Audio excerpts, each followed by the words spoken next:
ಯತೋ ಜನ್ಮಾದ್ಯಸ್ಯ ಶ್ರುತಿಸುನಯಮಾನೈಕವಿಷಯಾತ್ ಸ್ವತಂತ್ರಸ್ತಂತ್ರಜ್ಞೋ ಗುರುರಪಿ ಗುರೋರ್ಯಶ್ಚ ಜಗತಾಂ ವಿಮೂಢಾ ಯತ್ತತ್ವಂ ಪ್ರಕಟಮಿಹ ವೇತ್ತುಂ ಸುಮನಸೋ ಮುಕುಂದಂ ಧ್ಯಾಯಾಮ ಬಹತ ಕುಹಕಂ तं ಸ್ವಮಹಸಾ ಸರ್ವವಿಘ್ನಃ ಪ್ರಶಮನಂ ಸರ್ವಸಿದ್ಧಿಕರಂ ವರಂ ಸರ್ವಜೀವ ಪ್ರಣೇತಾರಂ ವಂದೇ ವಿಜಯದಂ ಹರಿಂ ಕರೋತು ಮಮ ಕಲ್ಯಾಣಂ ಹರಿರ್ಹಯಮುಖಾಭಿತಃ ಗುರುಶ್ಚ ಮಧ್ವನಾಮಾ ಮೇ ವರದೋಸ್ತು ನಿರಂತರಂ ವಾಣಿತೆ ಕರವಣ್ಯಂಬ ಚರಣೋ ಹೃದಿ ಸರ್ವದಾ ಮದ್ವಾಕ್ಯ ಸರಣೀರ್ಭೂಯಾತ್ ಶ್ರೀಮದಾಚಾರ್ಯ ಭಾವಕ ಸಮಾಶ್ರಯೇ ಗುರುಂ ಭಕ್ತ್ಯಾ ಮಹಾವಿಶ್ವಾಸಪೂರ್ವಕಂ ನಿಕ್ಷಿಪೆ ಸರ್ವಭಾರಾಂಶ್ಚ ಗುರೋ ಶ್ರೀ ಪಾದಪಂಕಜೇ. ನಿನ್ನೆ ದಿವಸ ಯಮದೇವರು ನಾರದರ ಸಹಿತವಾಗಿ ಚಿತ್ರಗುಪ್ತರಿಂದ ಕೂಡಿಕೊಂಡು ಬ್ರಹ್ಮದೇವರ ಹತ್ರ ಒಂದು ಪ್ರಶ್ನೆಯನ್ನ ಮಾಡಿದ್ದಾರೆ. ನರಕಲೋಕ ಪೂರ್ಣವಾಗಿ ಖಾಲಿಯಾಗಿದೆ, ನೀವೇನಾದ್ರೂ ಮಾಡಿ ಇದಕ್ಕೆ ಒಂದು ಉಪಾಯವನ್ನ ಹೇಳಬೇಕು. ಅದರಲ್ಲೂ ಹರಿ ಅನ್ನುವಂತಹ ಶಬ್ದ ಇದೆ ಅಲ್ಲ, ಅದು ಪಾಪಗಳನ್ನ ಪರಿಹಾರ ಮಾಡುವಂಥದ್ದು. ಅಂಥದ್ರಲ್ಲಿ ಹರಿಹರಿ ಅಂತ ಭಗವಂತನ ಸ್ಮರಣೆಯನ್ನ ಮಾಡ್ತಾ ಹರಿದಿನವನ್ನ ಆಚರಣೆ ಮಾಡುವಂತಹ ಎಲ್ಲ ಪ್ರಜೆಗಳು ಒಳ್ಳೆಯ ಸದ್ಗತಿಯನ್ನು ಪಡಿತಾ ಇದ್ದಾರೆ.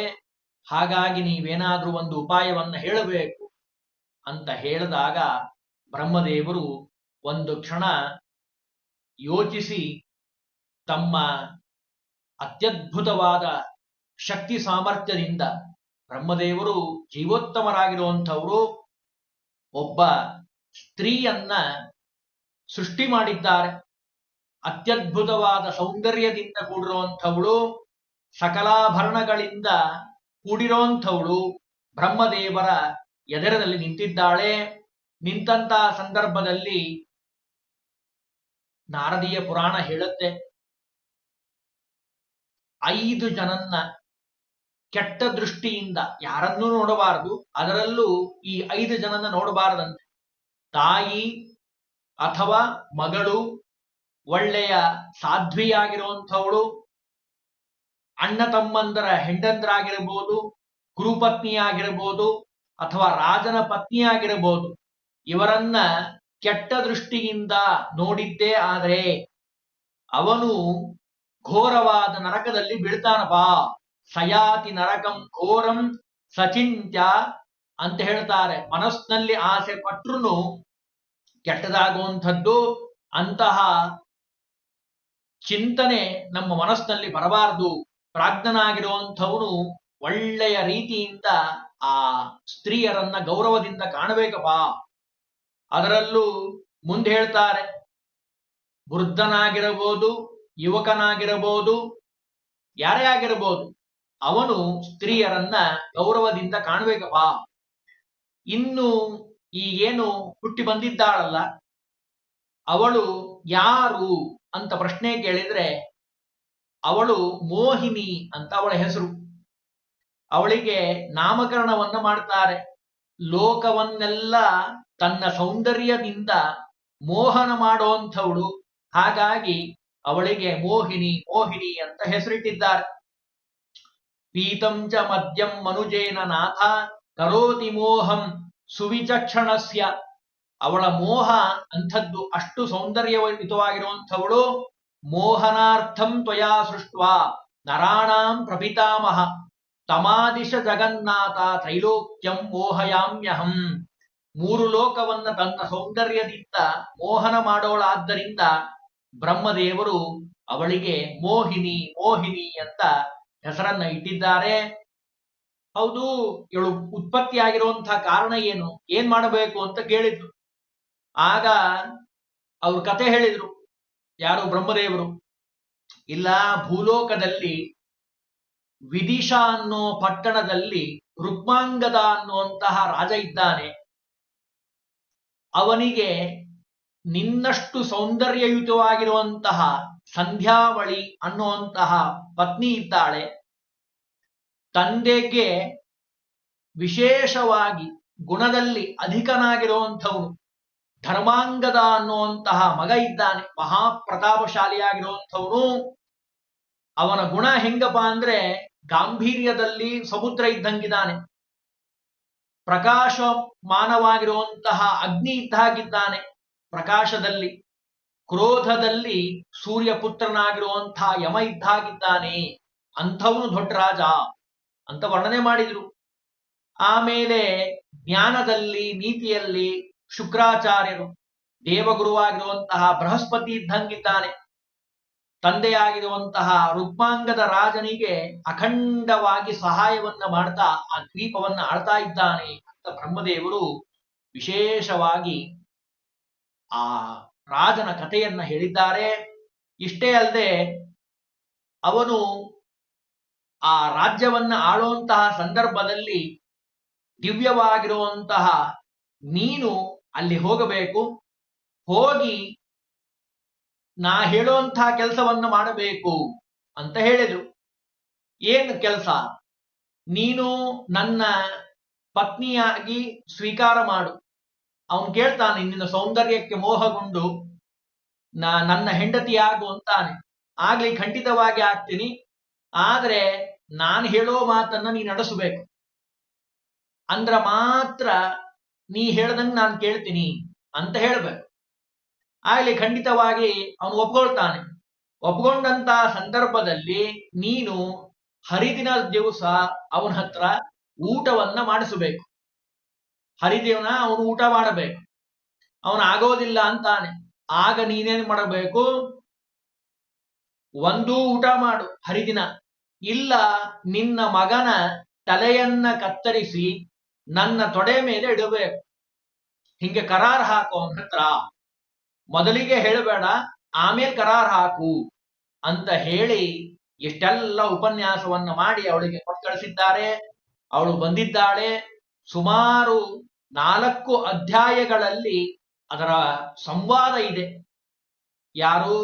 ರುಕ್ಮಾಂಗದ ರಾಜ ಮತ್ತು ಮೋಹಿನಿ ಇವರಿಬ್ಬರಲ್ಲಿ ನಡೆಯುವಂಥದ್ದು. ವರ್ಣಾಶ್ರಮ ಧರ್ಮಗಳನ್ನ ಉಪದೇಶ ಮಾಡ್ತಾಳೆ.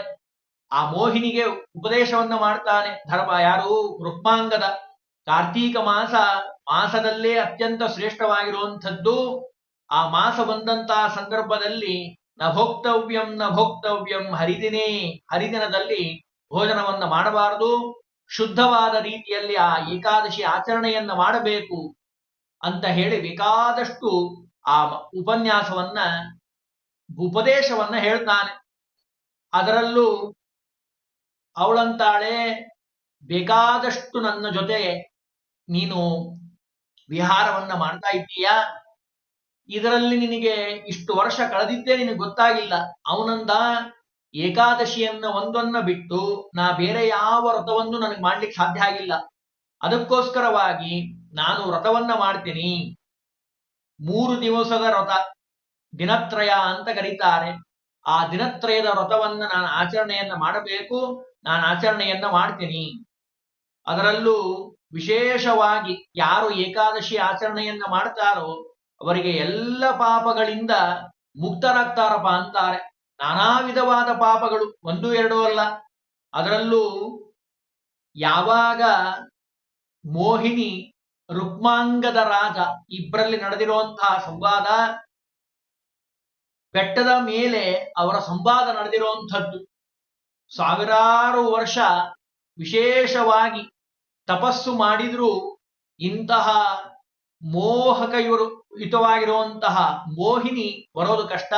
ಅಂಥದ್ರಲ್ಲಿ ಆ ರುಕ್ಮಾಂಗದ ರಾಜನನ್ನ ನೋಡ್ಲಿಕ್ಕೋಸ್ಕರವಾಗಿ ಬಂದಿದ್ದಾಳೆ.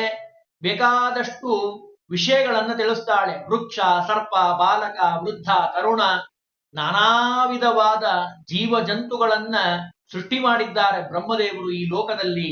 ಬಹಳಷ್ಟು ವಿಸ್ತಾರವಾಗಿ ಹೇಳ್ತಾರೆ. ಅದರಲ್ಲೂ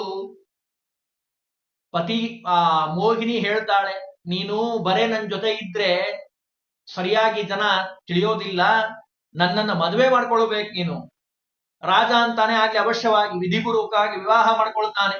ವಿವಾಹ ಮಾಡ್ಕೊಂಡ ಮೇಲೆ ಪತಿಯಾಗಿರುವಂತಹ ಆ ರುಕ್ಮಾಂಗದ ರಾಜನಿಗೆ ಬಹಳಷ್ಟು ವಿಷಯಗಳನ್ನ ಮಾತಾಡ್ತಾರೆ. ಇಬ್ರು ಗಂಡ ಹೆಂಡತಿ ನಾನಾ ವಿಧವಾದ ಮಾತುಗಳನ್ನ ಮಾತಾಡಿದ ಮೇಲೆ ಒಂದು ಮಾತು ಹೇಳ್ತಾರೆ, ಪಿತೃವಾಕ್ಯ ಪರಿಪಾಲನೆ ಮಾಡುವಂಥದ್ದು ಮಕ್ಕಳ ಮುಖ್ಯವಾದ ಕರ್ತವ್ಯ.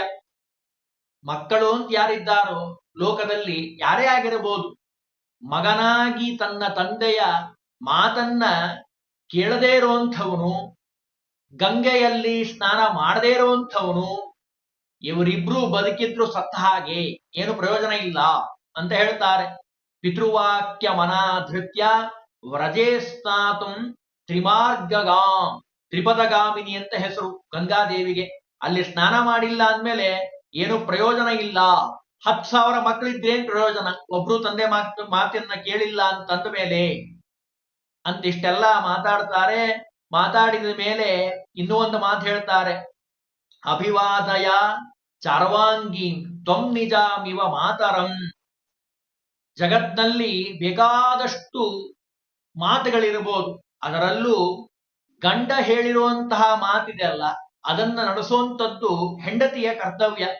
ಶಿರಸಾ ಧರಣೀಂ ತತ್ವ ಇದಂ ವಚನಮಬ್ರವೀತ್ ಪ್ರಸೀದ ದೇವಿ ಮಾತಸ್ತ್ವಂ ಭೃತ್ಯೋದಾಹುತ ಸುತಸ್ತವ. ಬೇಕಾದಷ್ಟಿರಬಹುದು, ಆದ್ರೂ ಆ ಗಂಡನ ಮಾತನ್ನ ನಡೆಸಬೇಕು. ಏನ್ ನಡೆಸಬೇಕು? ಇಲ್ಲ, ನೀನು ಇಷ್ಟು ದಿವಸ ಮಾಡಿದ್ದೀಯಲ್ಲ ಸರಿ, ಆದರೆ ಒಂದು ಮಾತು ಹೇಳಿಬಿಡ್ತೀನಿ, ನೀನು ಇವತ್ತು ಊಟವನ್ನ ಮಾಡಬೇಕು. ಕೊನೆ ಅಧ್ಯಾಯದಲ್ಲಿ ಹೇಳ್ತಾರೆ, ನೀನು ಊಟವನ್ನ ಮಾಡಬೇಕು. ಅವನಂದ, ಇಲ್ಲ ಊಟ ಮಾಡ್ಲಿಕ್ಕೆ ಆಗೋದಿಲ್ಲ, ಬೇರೆ ಏನಾದ್ರೂ ವರ ಇದ್ರ ಕೇಳು, ನಾನ್ ನಡೆಸ್ಕೊಡ್ತೀನಿ. ಆದ್ರೆ ಹರಿದಿವಸ ಊಟವನ್ನ ಮಾಡಬಾರದು, ಮಹಾಪಾಪ. ಅದನ್ನ ಸುಮಾರು 1.5-2 ಅಧ್ಯಾಯದಲ್ಲಿ ವಿವರಣೆಯನ್ನ ಮಾಡ್ತಾನೆ. ಇಲ್ಲ, ಊಟವನ್ನ ಮಾಡಬಾರದು. ಯಾಕೆ ಅಂದ್ರೆ ಹರಿದಿನದಲ್ಲಿ ಎಲ್ಲಾ ಪಾಪಗಳು ಅನ್ನದ ರೂಪದಲ್ಲಿ ಬಂದಿರ್ತಾವೆ. ಆದ್ದರಿಂದ ಆ ಅನ್ನವನ್ನ ಯಾರು ಸ್ವೀಕಾರ ಮಾಡ್ತಾರೋ ಅವರಿಗೆ ಎಲ್ಲ ಪಾಪಗಳನ್ನ ಸ್ವೀಕಾರ ಮಾಡದ ಹಾಗೆ. ವರಂ ಹಿ ಚೇತನಂ ಮೂರ್ತ.